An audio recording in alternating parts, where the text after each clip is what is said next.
Fatiguée mais entourée. Obligée de se reposer après avoir été hospitalisée une nuit, Elisabeth II peut compter sur le soutien et la présence de la famille royale britannique. Dès son retour au château de Windsor, la reine a eu le droit à une jolie surprise de la part de George, Charlotte et Louis. Nés pour leur arrière-grand-mère, les enfants de Kate Middleton et du prince Charles ont décidé de lui faire un beau cadeau. Kate a envoyé à la reine un énorme bouquet de fleurs de sa famille, a révélé une source à Us Weekly. George, Charlotte et Louis ont écrit des cartes de rétablissement.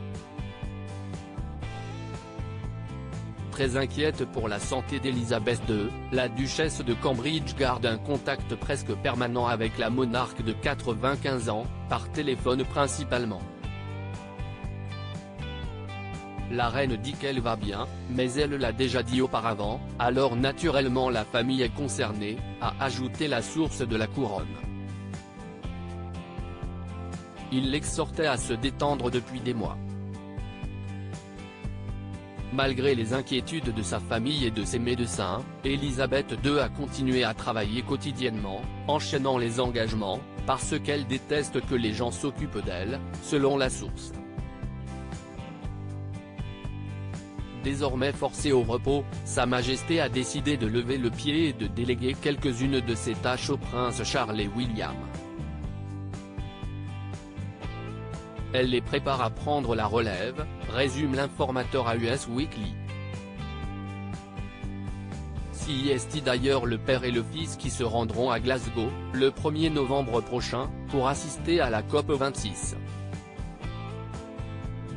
Triste de ne pouvoir y assister, Elisabeth II a prévu d'enregistrer un message vidéo.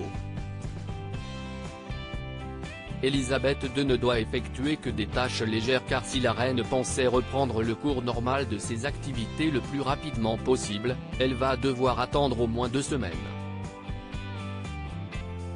Ce vendredi 29 octobre, le palais de Buckingham a annoncé cette nouvelle en ajoutant que la monarque n'effectuerait aucun déplacement officiel durant cette période.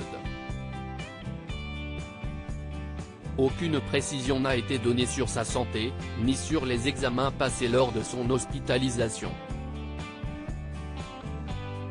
Depuis le château de Windsor, Elisabeth II poursuit tout de même de travailler.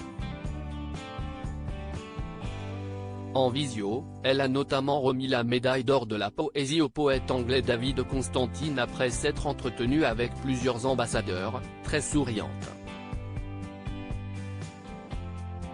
Ces prochaines semaines, Sa Majesté va donc poursuivre des tâches légères, y compris des audiences en visioconférence.